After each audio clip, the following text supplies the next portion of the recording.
સુરતમાં દરવાજામાં રાત્રે 12:35 વાગ્યે 9 બાઇક પર બેફામ નીકળી લોકોની ઊંઘ હરામ કરનારને પોલીસે દબોચ્યા છે। ઘટનાની વિગતો મુજબ ગત 5મી ફેબ્રુઆરીએ રાત્રે 12:35 કલાકે માન દરવાજા રેલવે રાહત કોલોની વિસ્તારની શાંતિ હણાઈ હતી। અચાનક 9થી વધુ ટુ વ્હીલર પર સવાર થઈને આવેલા અસામાજિક તત્વો હોર્ન વગાડતા અને બૂમો પાડતા પસાર થયા।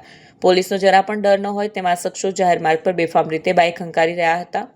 ટ્રિપલ સવારી અને હોર્ન વગાડી આતંકનું વાતાવરણ ઊભું કર્યું। સીસીટીવી ફૂટેજ તપાસતા ચોંકાવનારી વિગતો સામે આવી છે। રાત્રે 12:38 આ તોડકી ફરીથી કોલોની પાસે ધસી આવી। 9 બાઇક પર સવાર આ શખ્સોમાંથી મોટાભાગના ટ્રિપલ સીટ બેઠા હતા। સતત હોર્ન વગાડીને તેઓએ સ્થાનિક રહીશોની ઊંઘ હરામ કરી દીધી। છેલ્લા ઘણા સમયથી આ વિસ્તારમાં આવા તત્વોનો ત્રાસ વધી રહ્યો હોવાની ફરિયાદો ઉઠી હતી। વિડીયોમાં સ્પષ્ટ દેખાય છે કે એક રિક્ષા ચાલકને આ શખ્સોએ ધક્કો મારી તેની સાથે મારામારી કરી। આતંક ફેલાવ્યા બાદ આખીર તોડકી ત્યાંથી ફરાર થઈ ગઈ, પરંતુ તેમની તમામ કરતૂતો કેમેરામાં કેદ થઈ ગઈ હતી। મધરાતે દાદાગીરી કરીને સામાન્ય જનતાને ડરાવનારા ગુંડાઓને પકડવા માટે પોલીસે અલગ અલગ ટીમો બનાવી હતી।